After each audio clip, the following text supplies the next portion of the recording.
Hey, this is Buck Dharma of Blue Oyster Cult, and you're listening to the Sports Circus.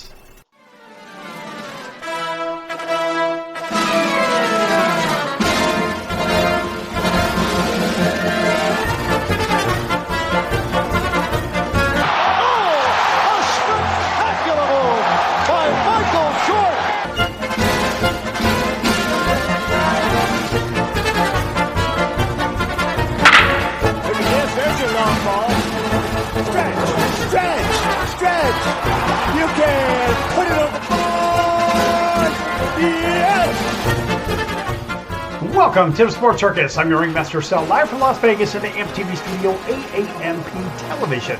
Today's show is brought to you by uppercutchops.com. Check out their tasty selection of all natural, dry-aged USDA prime Angus and Wagyu steaks and chops. Wait till you taste their best-in-class New York steaks, the filet mignon, and of course the king of all those gigantic cowboy cut and tomahawk cut ribeyes. Best I've ever had, probably be the best you ever had as well. Check them out at uppercutchops.com. That's uppercutchops.com.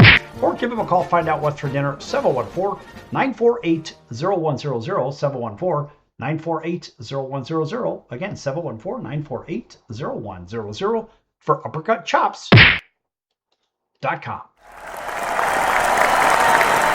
All right, welcome in everybody listening in on our CBS, NBC, and Fox Sports affiliates and independents from coast to coast. Everybody watching on Fox, Comcast, Spectrum, Frontier, Oceanic, Time Warner, Spectrum, Wild Charter, CBS, NBC Digital, and independent affiliates in select markets. Thanks for joining us there, as well as Hotel TV where applicable. Chicago Food Favorites on Facebook. Thanks for joining us over there with the thousands and thousands of group members we have. Thank you for joining Chicago Food Favorites. Talk about your favorite foods, restaurants, recipes. Make some friends, have some fun. Chicago Food Favorites on Facebook.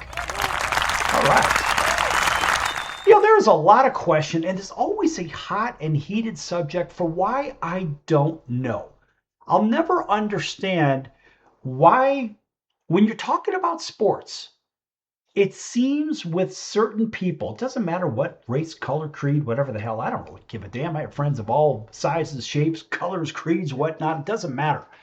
And what really drives me crazy is people say, well, you know, our people are better athletes than your people kind of thing. No, they're not. No. I mean, look, you can argue all you want, no matter what it is. We're all created equal. We're all born with the same tools. Some may have a genetic disposition that may be a little bit more advantageous than others, whatever. And some may have certain abilities in their athletics that others don't, and it doesn't matter. But we all born with what? 2 arms, most of us anyway, 2 arms, 2 legs, a brain, right? And all that fun stuff. But the reality is, people say, well, you know, black athletes are better than white athletes, or better than brown athletes, or better than yellow athletes, whatever the hell. And it doesn't matter, but it does matter. And part of it matters. I'll tell you why. There's an economics end of it. Now look, this show is carried on all types of stations, whether it's music, whether it's talk radio, sports, whatever, and different kinds of music stations and whatnot too. So listen, we're all over the board. We have a whole bunch of stations that carry us, and we are absolutely right down the middle on our discussion, right? Because what we don't want to do is what? Further divide the audience. But the reality is, when you think about who consumes products, who consumes television, who consumes more from the consumer standpoint.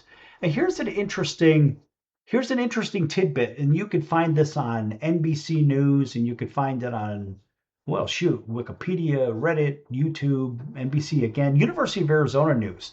Well, this is according to them. They stated African Americans do not statistically dominate the overall television landscape, though they maintain a robust, highly visible cultural presence driven by high viewer engagement, targeted networks, and breakthrough creative success. They go on to say, while Black actors and creators have achieved prominent representation in many popular shows, industry data indicates they remain underrepresented behind the scenes in executive and decision-making roles. Now, there's more to this. There's an audience engagement part, according to NBC News. They state that data from organizations like Nielsen show that Black Americans consume more media and watch more television per week than any other demographic group. And also there's a market and demand aspect to it. Strong community viewership incentivizes networks and streaming platforms to produce and renew content that appeals to Black audiences. So what are they trying to do here? I mean, it doesn't matter who, and by the way, that last bit was by Gospel Music Association. You can look that up. So what are they trying to tell us here? Well, they're trying to tell us that there's a historical and industry shift going on. And that's another interesting part of this whole equation by Taylor and Francis Online and 6 ABC News Philadelphia. They state the launch of targeted networks and production pipelines, such as Bounce TV or Oprah Winfrey's OWN, I guess Oprah Winfrey Network, create dedicated spaces for Black-focused programming. And then, of course, there's the streaming expansion. This is according to University of Arizona News and Nielsen. They state that the shift towards subscription video-on-demand services expand the variety of genres and complex stories featuring Black experiences beyond traditional broadcast limitations. So my question is, first, why is it that, I mean, look, I understand they're in business to make money, being the television networks and so forth, and all the consumer companies, the consumer product companies and whatnot, they all want to sell more products and services. But it seems to me that, look, they're filling a niche in the open marketplace. I get it. However, it also seems that, as crazy as this sounds, it seems like the networks are exploiting the audience. And it seems as though the networks are manipulating the audience because why? Trying to make a buck. And again, it's a free enterprise system, so they can do what they want. But it also occurs to me that the manipulation of the audience seems, in my opinion, remarkably unfair.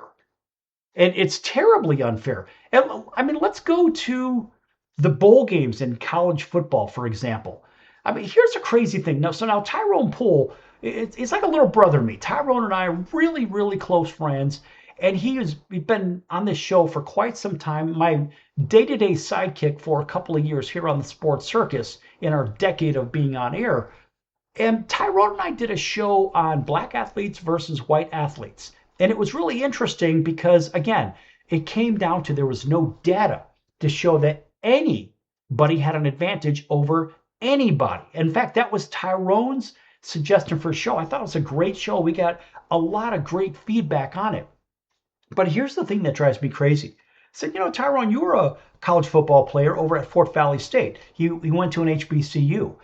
And why is it that when you take all those NFL players, so here, let me do a quick, how many, I forget the exact number, how many HBCU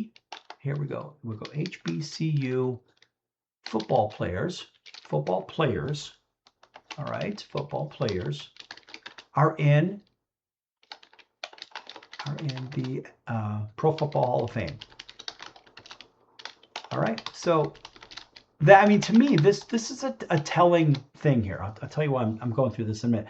There are about 34 to 35 players from the HBCU world. I mean, with gigantic names: Walter Payton, Jerry Rice, and on we go. Mel Blount, whatnot.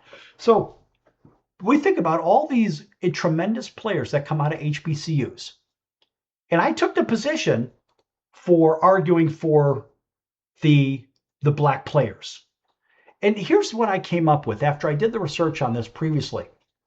Why is it that if there's so many good athletes that come from the HBCUs and whatnot, not, as Tyrone called them, the private white institutions, the PWIs, why is it that with all these superstar athletes, that they have the Celebration Bowl, which is a couple of HBCU squads playing each other from HBCU universities.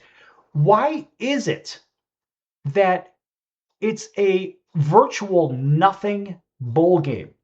Why is it that the HBCUs are pigeonholed to play in this nonsensical Celebration Bowl, which seems to be rather the antithesis of it, rather than having them have the opportunity to play, who knows, for the national title if they're good enough? I don't understand that. So you're celebrating great athletes by giving them a consolation game, which is the first bowl game, which is a completely, in my opinion, meaningless game that doesn't have any big purse to it. I mean, look, Deion Sanders goes to coach an HBCU team, and what does he do?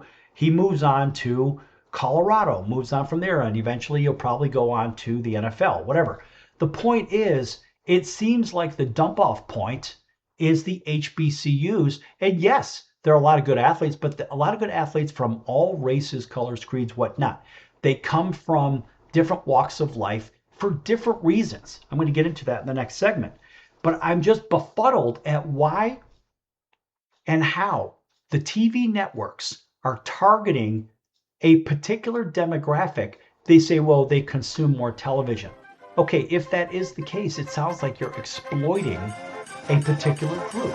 Now, it doesn't. I want you to think about that for a few minutes, folks, when we're on break, because that is a very compelling thought and statement. So think about that. We'll be back here on the Sports Circus in just a few minutes. Don't go anywhere.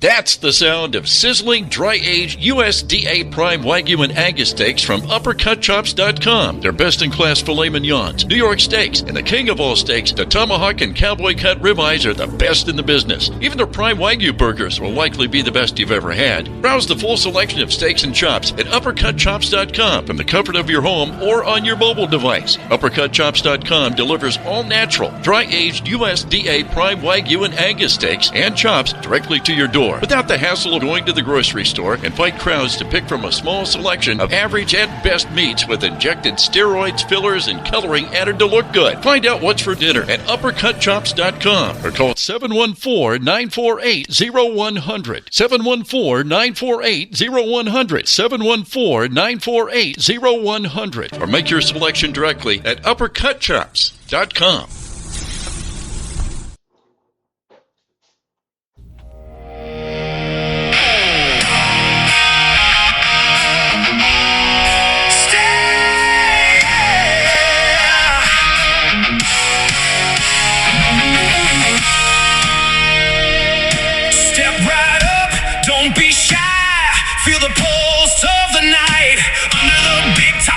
Ignite.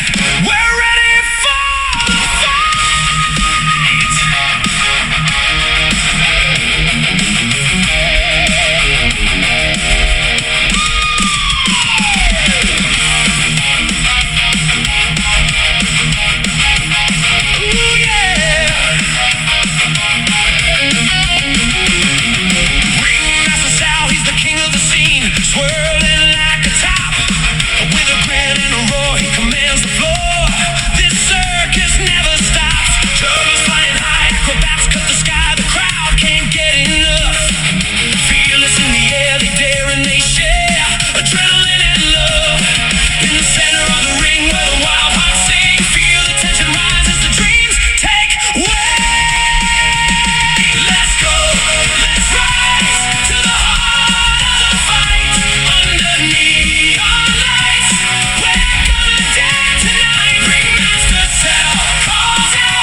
Welcome back to the Sports Circus. I'm Roy Firestone. Now it's time to throw it back to Sal.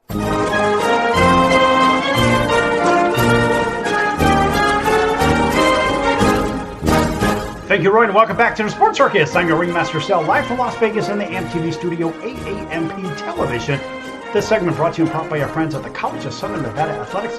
Check them out at csncoyotes.com for upcoming games and events.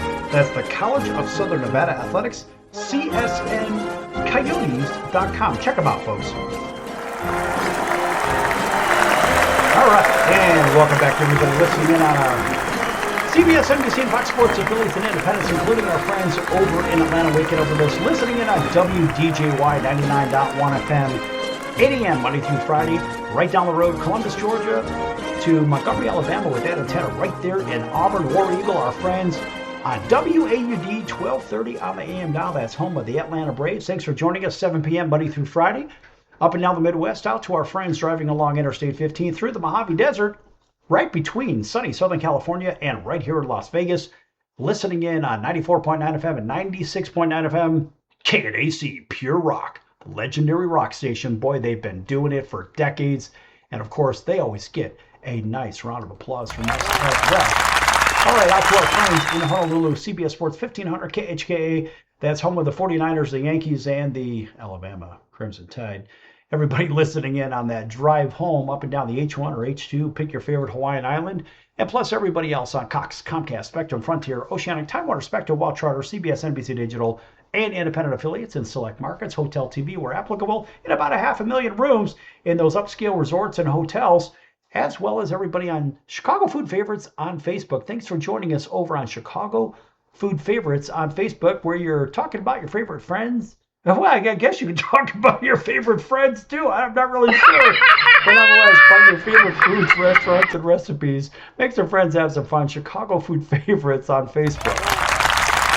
All right. I mentioned my good buddy Tyrone Poole in the last segment. Tyrone is, well, he's just one of those guys that he makes me laugh. He's a very animated guy. He was with me for every day on this show for a couple of years, and he's busy. In fact, he is the flag football coach, the women's flag football coach over at Alabama State, right there in Montgomery, Alabama.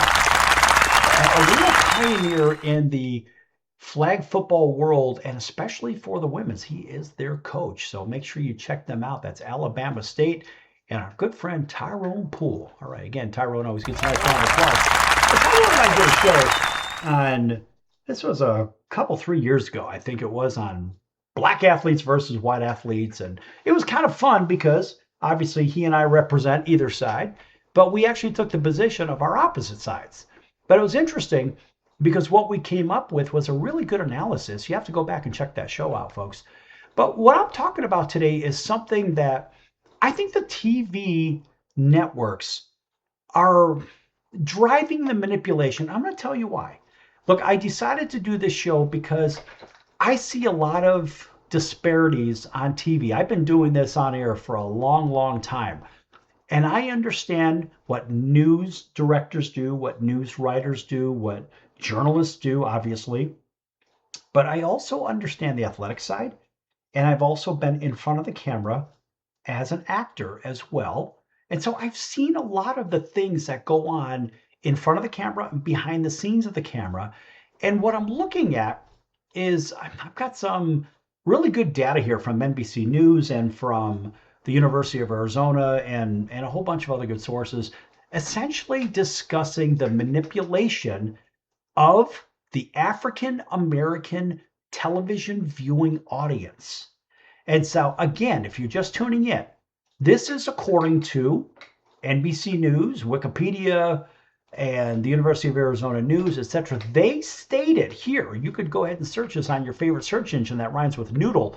They say African Americans do not statistically dominate the overall television landscape, though they maintain a robust, highly visible cultural presence driven by high viewer engagement, targeted networks, and breakthrough creative success. While Black actors and creators have achieved a prominent representation in many popular shows, industry data indicates they remain underrepresented in the executive and decision-making roles. But their audience engagement and media consumption has high viewership. And data from organizations like Nielsen show that Black Americans consume more media and watch more television per week than any other demographic. And now, when referring to market demand, that's NBC News. Strong community viewership incentivizes networks and streaming platforms to produce and renew content that appeals to Black audiences. And I believe it's because of the manipulation of the audience and, of course, trying to squeeze the audience. Now, let's think about this. Now, let's take this and let's move over into the athletic world. All right, so you ask a question. Ask your favorite search engine that rhymes with noodle. Put, are Black athletes better than white athletes, or are Blacks better athletes, period? And they come up with, this is according to The Conversation, it's according to Sapiens Anthropology Magazine, Wikipedia, and a whole bunch of other sources. And they come up with this. They say, no, Black people are not inherently better athletes. Athletic success depends on a complex mix of individual genetics, training, environment, culture, and socioeconomic opportunities rather than race as a biological category. And there they say, under the scientific and social factors, genetic diversity is one of the headings, saying genetic markers linked to physical performance are found across diverse global populations rather than being exclusive to any single racial group. Also, there are environmental influences, regional altitude, local cultural tradition, and access to specialized training facilities strongly shape athletic development, in addition to social pathways. They say differences in demographic representation across specific sports often reflect historical, economic, and social factors rather than innate biological advantages. Now, again, there are multiple sources on that, and you can do the same thing that I did. I just did a basic search. But the reason I'm bringing this up is because we go back to the TV manipulation of the audience. So let's think about this. All right, let's pick a random NFL team. All right, so let's just say the America's team, right? The Dallas Cowboys. How much does, what's the name of their stadium? Well, I think it's AT&T Stadium. AT&T Stadium make per year outside of football, outside of NFL games. Okay, I think this is kind of an interesting thing. They say, the same search engine states, that while the Dallas Cowboys do not publicly disclose the exact line item profile for non-NFL bookings, AT&T Stadium generates an estimated $250 million annually from events outside of regular season NFL games. Of course, Jerry Jones doesn't want anybody to know the exact number. I don't blame him, frankly, because he's a private company. It's a private organization. We're talking about from concerts and third-party sporting events and corporate and private bookings and all this other stuff. So let's do this. How much does AT&T Stadium make per year in advertising, right? Let's try that one out. Okay, so now AT&T Stadium generates an estimated $220 million per year from combined stadium and advertising and corporate sponsorship. So let's do this. Let's put it in TV contracts now. All right, so let's go TV contracts. Now we're going somewhere with this, folks. Try to follow. Okay, AT&T Stadium does not directly sign or make money from television contracts, as all NFL national media right deals are negotiated collectively at the league level. Instead, the stadium primarily tenants, the Dallas Cowboys, receive an equal share of 1/32 of the split of the NFL's national shared television revenue, which pays out $450 million per team annually. That's right. $450 million per team. And the only reason I'm bringing up Dallas, because it's allegedly America's team. All right, so if that is the case, think about the advertising. Just the advertising alone. And according to the University of Arizona, according to NBC News, who dominates the advertising or the television watching the African American audience. So are they bringing in, because there's no disparity in athletics, according to what we had read previously, are they bringing in demographics to match the audience from an identity standpoint to drive interest in advertising products and services? To do what? To make the almighty dollar. Is that what this is about? Because I got to tell you, in case you don't know, you better take a look at the charter for the National Football League. Because the last I checked, let's just do this. Is the NFL an entertainment company? All right, ask the same search engine. It says it functions according to that search engine that rhymes with noodle. The NFL is fundamentally a sports league, but it functions as a massive entertainment business. Read the corporate charter, folks, and you'll understand they generate billions through media broadcasting, massive spectacles like the Super Bowl, etc., blah, blah, blah. That's what you need to know. This is where we're going with today's show, folks. The manipulation of the audience in sporting events and whatnot. Back here in a few minutes with more hard-hitting stuff. This is Emmy Award-winning stuff, folks. I'm sorry. It is what it is. Back here in a few. Don't go anywhere.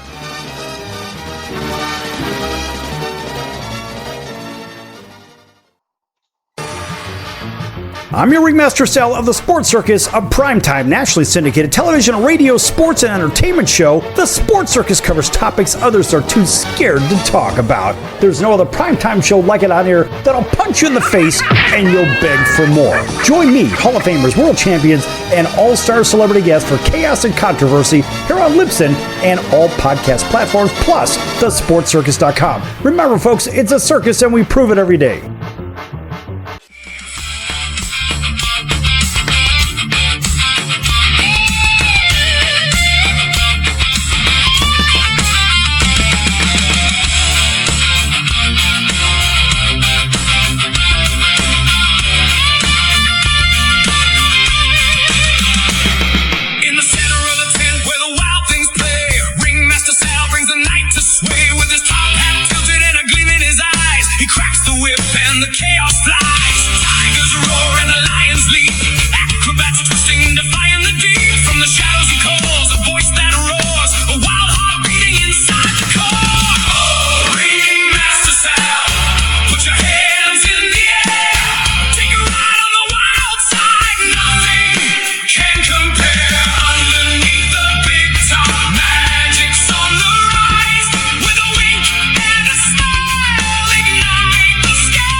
I'm your ringmaster Sal of the Sports Circus, a primetime nationally syndicated television, radio, sports, and entertainment show. The Sports Circus covers topics others are too scared to talk about. There's no other primetime show like it on here that'll punch you in the face and you'll beg for more. Join me, Hall of Famers, world champions, and all-star celebrity guests for chaos and controversy here on Libsyn and all podcast platforms, plus thesportscircus.com. Remember, folks, it's a circus and we prove it every day. Hey everyone, Dave Jackson here, ESPN rules analyst on ESPN Hockey, and you're listening to the Sports Circus.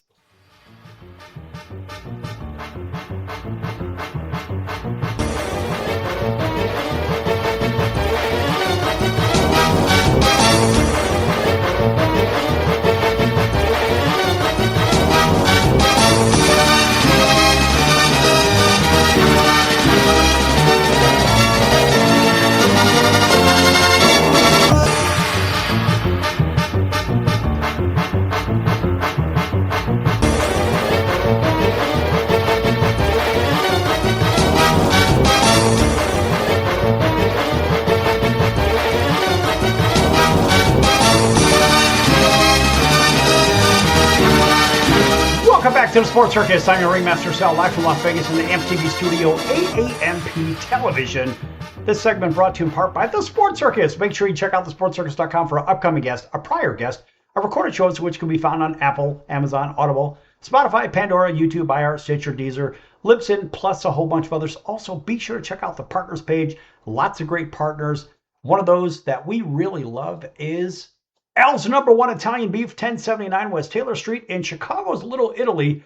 What a great place for some great food. Gotta tell you, folks, about 120 years ago, there was a family, the Ferrara family, that actually invented or created the first Italian beef sandwich. Now, if you don't know what it is, it's not a Philly cheesesteak sandwich. Please don't make that mistake by comparing it. It's not a French dip. It is a distant relative of the French dip. However, it is a very unique sandwich. Go to elsbeef.com and you can read all about the creation of it. It is real cooking, not like that flat top, cheap steak kind of, that Philly cheesesteak thing that, well, let's face it, it's a pork cut of beef that's thrown on a flat top, fried up, slap some cheese whiz in there, put it on a bun, put some onions and peppers with it, send somebody off with, well, probably a future stomachache. And it's fast food, and the Italian beef sandwich is not fast food, folks. I mean, it takes a whole day to actually prepare it. So it is a very, very, very, very good item. Very good food item, I should say. And I have to tell you, if you read about it, you'll understand it, and you'll know that they use very high cuts of beef, top sirloin and stuff like that. And listen, top round, it's all good stuff. At the end of the day, it is a very different sandwich. I'm going on about it because it's arguably one of my favorite foods of all time. But created about 120 years ago, and the first restaurant for Al's #1 Italian Beef came in 1938. They've been doing business ever since in the same location, 1079 West Taylor Street in Chicago's Little Italy. And if you can't make it over there for some great food, again, elsbeef.com. Everything is fresh. They will overnight it to you. That's right, fresh, not frozen. And it is absolutely 100% worth your time. And it is a special thing. You'll understand once you bite into it. You'll hear the chorus singing because it really is that good. Al's #1 Italian Beef, 1079 West Taylor Street, Chicago's Little Italy, or elsbeef.com. Read about it, folks. It is a life-changing sandwich, in my opinion. Sounds kind of crazy to say that, but look, what sounds crazy is that I'm talking about television networks, and you even have one of these organizations, NBC, is coming up and giving a lot of data on TV network information. Even ABC stepped up and said something here as well. And what I'm finding is that, look, they're all in business to do what? Make money. They're in business to manipulate the audience into buying products or services. Just like they'll say, well, just like I said at break, stick around in a few minutes. We're going to go over this, that, or the other, whatever. Or I'll be back in a few minutes to pick up on this or something like that. Usually what will happen is on television, for example, with the news, or even pick your favorite TV show, what they'll do is right before the break is they'll give you a hook to keep you engaged through commercial break. Now, if you're listening on non-commercial stations, they'll have their PSAs running, their public service announcements running, or something like that. They'll have other non-commercial announcements without a call to action looking for $1, right? So that's how this stuff works, folks. Most people don't talk about it. And like I say, even on break, I run a 30-second spot saying that, yeah, I mean, we talk about things that other people are too scared to talk about. You know why? It's real simple, folks. It all comes down to this. You know what that is? That is a bill counter. And all with the purpose of what? Show me the money! It's all about money. That's it.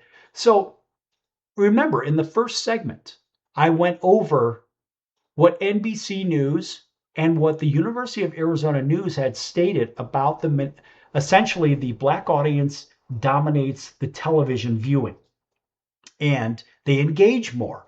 And so therefore it shows that there are a lot more black people on television than white people, generally speaking. It is what it is, folks. I don't really give a damn. But I'm telling you this because I believe the networks are manipulating the black audience. And I think that's wrong in the same way. And I made that comment about the Pro Football Hall of Fame.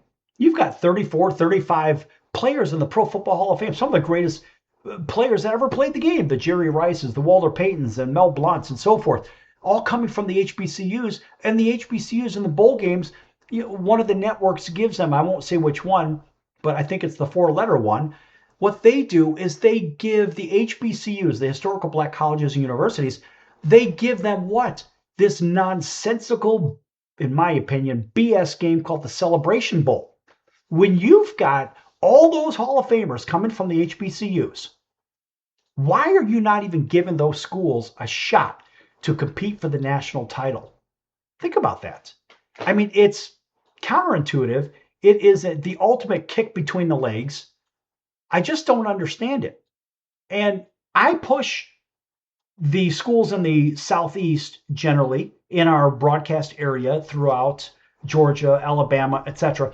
There's a lot of HBCUs down there. They don't get a lot of love, and frankly, they're underfunded.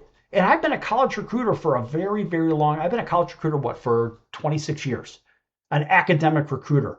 And the problem is when I'm sent out to go recruit from either New York, or I'm sorry, I did it in Chicago, Los Angeles, and right here in Las Vegas right now, for example. What I don't find is enough diversity in the student athletes and the students. So really, I'm an academic, so I just don't find the diversity of the students that one would imagine. And so I see how the academics are leaning a particular direction, and I see what the HBCUs tend to produce, and I see the lack of resources they have. Now I'm seeing the audience on television as documented being, or at least spoken about with the source, like from NBC News, as I stated. Even ABC got in on it, and so did the University of Arizona News. But what I'm seeing is the manipulation of the audience. So now let's take this a step further, just because we can. And we say, well, are black athletes better than white athletes? No, they're not. Because, again, it goes back to there are no, in fact, this is according to the search engine that rhymes with noodle. They stated, again, black people are not inherently better athletes. Athletic success depends on complex mix of individual genetics, training, environment, culture, and socioeconomic opportunities rather than race itself. However, so here's the crazy part about it. You say, okay, if everybody's equal, which we are, you say, well, why is it in major professional sports leagues like the NBA and the NFL, black athletes make up the vast majority of players and hold many of the top earning roster spots, meaning total cumulative and top tier compensation leans heavily toward black athletes. And that, by the way, in case you're wondering, that comes from pmc.gov or pubmedcentral.gov, also comes from Wikipedia, also comes from ResearchGate, also comes from Bryant Digital Repository. I'm not making this stuff up. Hell no. Also comes from what? Basketball Reference. Comes from Quantum Run. It comes again from Wikipedia. And I don't know how we go. Yahoo Sports got into it. That's right. The Bryant Digital Repository and ResearchGate, they're also in on other pieces of this too, as well as the Fisher Digital Publication. I'm not making this stuff up, but I'm asking you to ask yourself, why are they paid so much? Maybe they're superstar athletes, so be it. Is it to manipulate the television audience to say, hey, we know we're going to stay engaged longer because those particular people look like me, and I'm more inclined to watch television with people that look like me, kind of a thing. Maybe that's it. I don't know. I'm just throwing it out there, folks. And look, I am dead center in the middle on this. It doesn't matter to me. I'm a former ball player myself. And for me, it didn't really matter. It is what it is. But I'm asking you to go beyond this race thing, that I want you to look at it from a financial perspective. For TV contracts, remember how much $450 million the NFL pays each team. That's right, each team from TV contracts times 32 teams. That's how big the contracts are. Think of the advertising that in order to make that kind of money. I mean, there is a very, very heavy dose of reality here, folks. And we open up our handy dandy calculator and we say $450 million times 32 teams. Looks to me that's $14.5 billion paid by who? The advertisers of products, goods, and services paid to the TV, to the TV networks, which have to do what? They have to make deals with the NFL in this particular example. And they pay each team $450 million. Who are they manipulating? Who is the audience the product manufacturers are manipulating? That's what you should be asking yourself. And you should also be asking yourself about the reliability of products and the manipulation of the buying audience. That's where we're going with this stuff, folks. It's unbelievable. That's right. Back to the circus. Step right up. The show is about to start with a heart of fire and a restless heart.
Hey everybody, this is Brian Urlacher. Welcome back to the Sports Circus.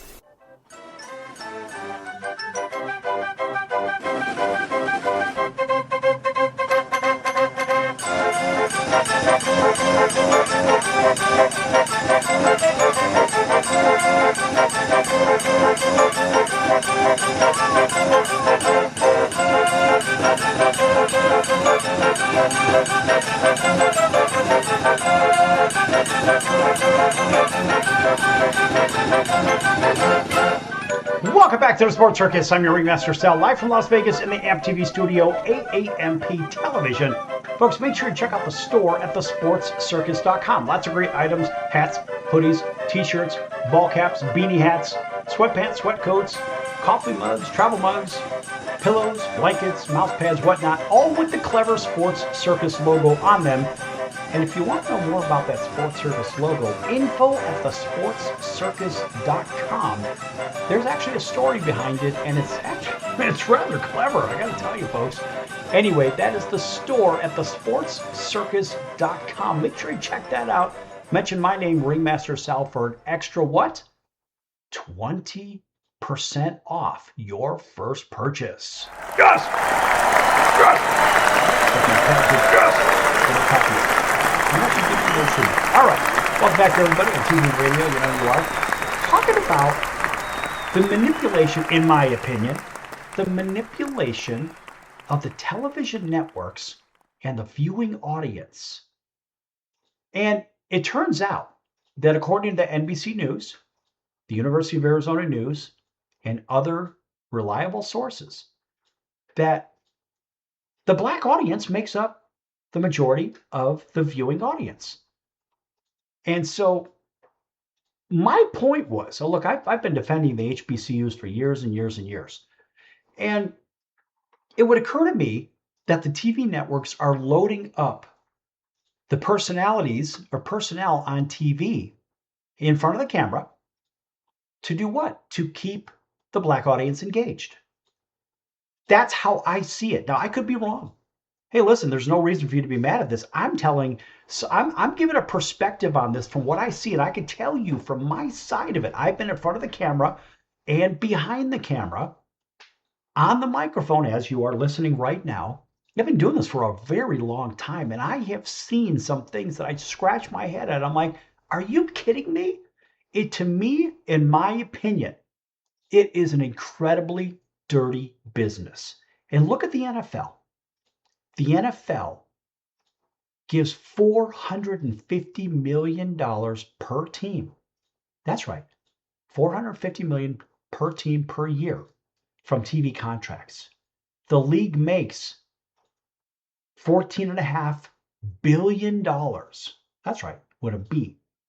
1/32 goes to each team, or $450 million. Calculates out to $14.4 billion. And where's the money come from? Advertisers, right? Buy this product, buy that service, whatever. Well, they do what? They advertise on TV, on the networks. The games, for example, the NFL, they're played where? On TV, on the networks. And where's the money go? Well, obviously, there's a split according to that, whatever business deal they have, where all teams get $450 million a year. But what are they doing? They're entertaining people. Did you read the corporate charter of the National Football League? Last I read, it's an entertainment company. Okay, so therefore, look at the audience, look at the players, look at the player makeup. And then you say, well, wait a minute, who is the audience? Well, everybody watches it. Not necessarily. What about the regular TV programming outside of sports? Well, we've already seen the data. Actually, you can go ahead and search for it yourself. I already gave you the data, and you may come up with something a little bit different, but this is the same data. Go ahead and put those metrics in your favorite search engine, and it's going to come up with the hard data, which means that, in my opinion, the audience is being manipulated. I mean, giving the HBCUs this nonsensical celebration bowl, which for college football, it's a complete embarrassment to me. I don't understand it when the Pro Football Hall of Fame has 34, 35 HBCU athletes in their halls, their enshrined halls, from the great Walter Payton to the great Jerry Rice, and on we go. Why is it that the audience appears to be manipulated? Because they engage longer, according to NBC News and the University of Arizona News. They engage longer. They dominate the viewing time, whatever that means. So therefore, the athletes, in my opinion, of course this is all my opinion, the athletes are probably paid a little bit more because, hey, maybe it gives a particular projection to the dominant viewing audience. So now you see these ridiculous payroll. I mean, I don't give a damn what sport it is or who it is, whatever.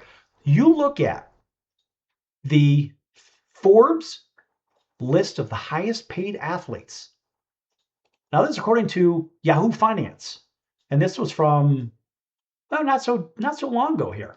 They've got, this is nuts. Okay, your number 4 athlete here. They say each year between the end of spring and the beginning of summer, several professional sports leagues host drafts, giving space to the next batch of athletic superstars who will impact their respective games for years to come. And I think it's the audience too. They go on with so much excitement about a new generation of professional athletes, the focus sometimes shifts from player stats and team projections to contracts and partnership deals. But the excitement of new money is largely made possible by the athletes who have some tenure in the game. From rookie expansion contracts to lucrative business deals, athletes are continuing to level up, paving the way for what's possible in the future. Against this backdrop, Forbes has released its highest paid athletes, and this one is actually the 2024. And of the 10 players, they state, Yahoo Finance says, 50% of those spots are held by black athletes. James at number 4, and in fact, on the list, but ranks number 1 among black professional athletes. Yeah, imagine that. Okay, Giannis Antetokounmpo, the largest contract in the NBA, in the history of the NBA, and at number 5 on a Forbes list with 112 million total earnings just in the year of 2024, according to SpotTrack. His earnings. I mean, look, this guy's made $234 million so far in his career. He's got a lot more to go. So then you've got another guy in Mbappe. He's the number 6 on the Forbes list. $110 million earnings. Also third highest paid soccer player, mind you, in the world. That's right. In case you don't know, plays for Real Madrid. Steph Curry, number 9 on the Forbes list. $102 million in earnings. And Celebrity Net Worth estimates the Golden State Warriors point guard making $180 million extra, whatever. And then you got Lamar Jackson, number 10. Coming in at number 5 among black athletes, Lamar Jackson is reported to be paid $100 million and $500,000 when combining his on and off the field earnings. $260 million contract. Big numbers, folks. So remember, we go back to the viewing audience. Who is being manipulated? That's what I want to know. In the grand scheme of things, I don't give a damn what race you are. Because remember, even that search engine that rhymes with noodle and the International Journal of Medical Science and Sapiens, Anthropology Magazine, etc., they state athletic ability is not determined by race. Instead, elite performance is driven by a complex mix of what? Specific genetic traits, regionally ancestry, and body biometrics and extensive training.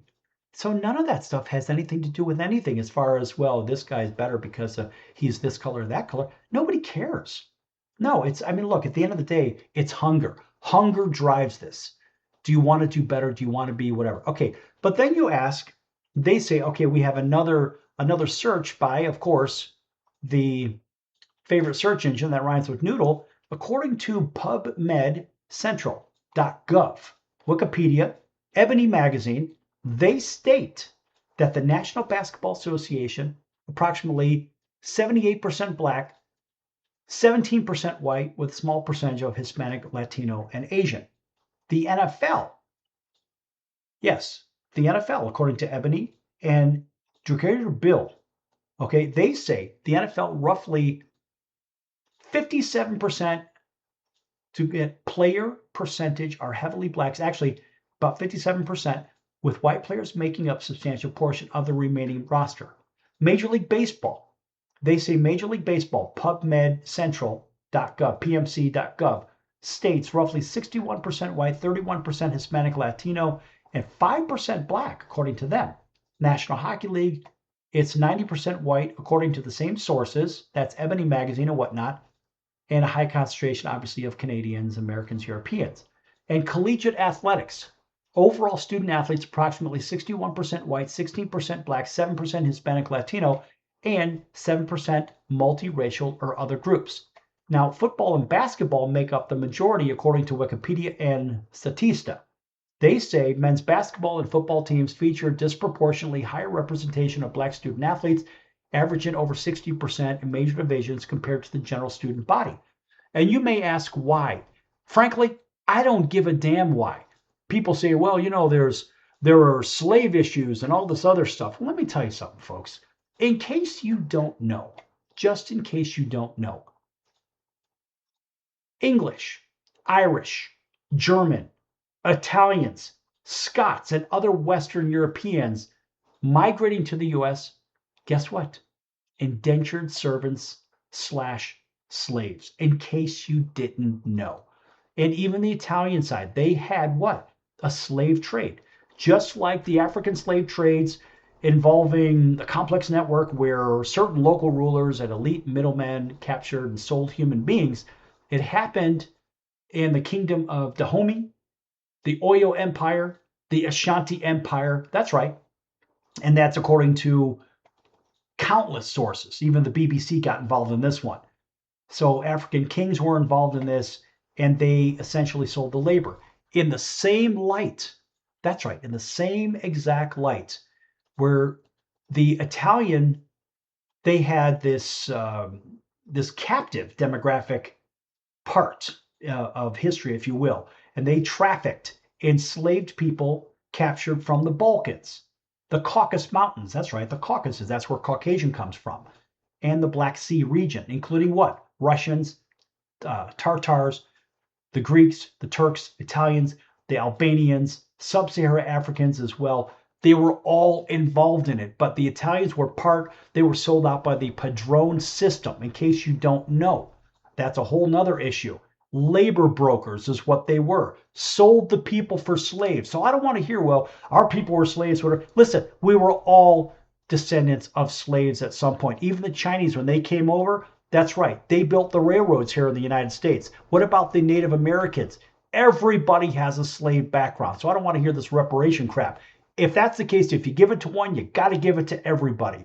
The reality is, I believe the networks are manipulating their audience, and that is where I started with this show, and that's where I'm finishing, because I believe fundamentally it's wrong. They're giving a false projection of certain factors in socioeconomic America. It's wrong. And if you want to look into this further, email me, first of all, info@thesportscircus.com. I will do research with you, because I think this whole thing is a big steaming pile of cow dung. All right, that's it for the circus today, and it is a circus, and I certainly proved it today. We'll see you in 23 hours right here on your favorite station. Till then, so long, everyone.